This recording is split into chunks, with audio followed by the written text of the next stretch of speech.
বিসমিল্লাহির রহমানির রহিম। শুরু করছি ষষ্ঠ শ্রেণীর গণিত অনুশীলনী 1.1 1 নম্বর অঙ্ক। নিচের সংখ্যাগুলো অঙ্কে লেখো। বইয়ের কার্য নম্বর 3,500 কোটি 85,921। 3,500 কোটি কত? 3,500 কোটি। 3,500 কোটি 85 লক্ষ। তাহলে লক্ষ 85, 85 লক্ষ, লক্ষের গড়ে 5, নিযুতের গড়ে 8, 85 লক্ষ 921, শতকের গড়ে 9, 2 10 1 21। আর বাকি গড়গুলো আমরা কি করব? শূন্য দ্বারা ফিল আপ করে দিব। সুতরাং সংখ্যাটি সমান 3 5 0 0 8 5 0 0 9 2 1। এখন দেখো, একক, দশক, শতক, হাজার, হাজারের গড়ে হাজারের ওই জায়গায় কমা, হাজার, অযুত, লক্ষের গড়ে কমা, নিযুত, এই কোটি। তাহলে 3,500 কোটি 85,921। এখন দেখো, 50,301,538,000।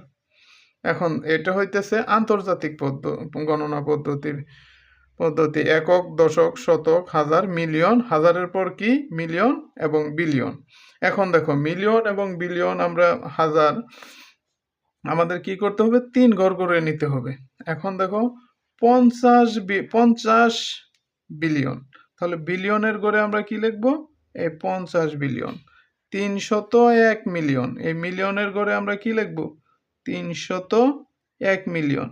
এই জায়গায় 3 ঘর না দিলেও চলবে, এই কারণে বাম পাশে শূন্য দিলে বাম পাশে শূন্যের কোনো দাম নাই, এই কারণে আমরা 85 লিখলাম।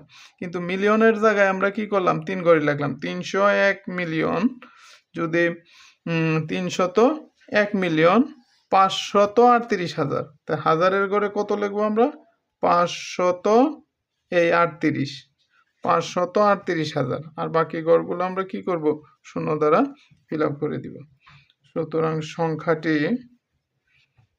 সংখ্যাটি সমান 50 301 538, এই 3টা শূন্য। এখন আমরা কমা কয় ঘর পর দিব? 3 ঘর পর কমা দিব। ঠিক আছে?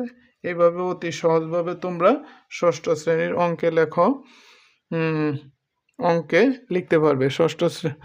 ষষ্ঠ শ্রেণীর গণিত সমাধানের ভিডিও নিয়মিত পেতে চাইলে আমার চ্যানেলটি সাবস্ক্রাইব করে রাখবে এবং ফেসবুক পেজটি ফলো করে রাখবে।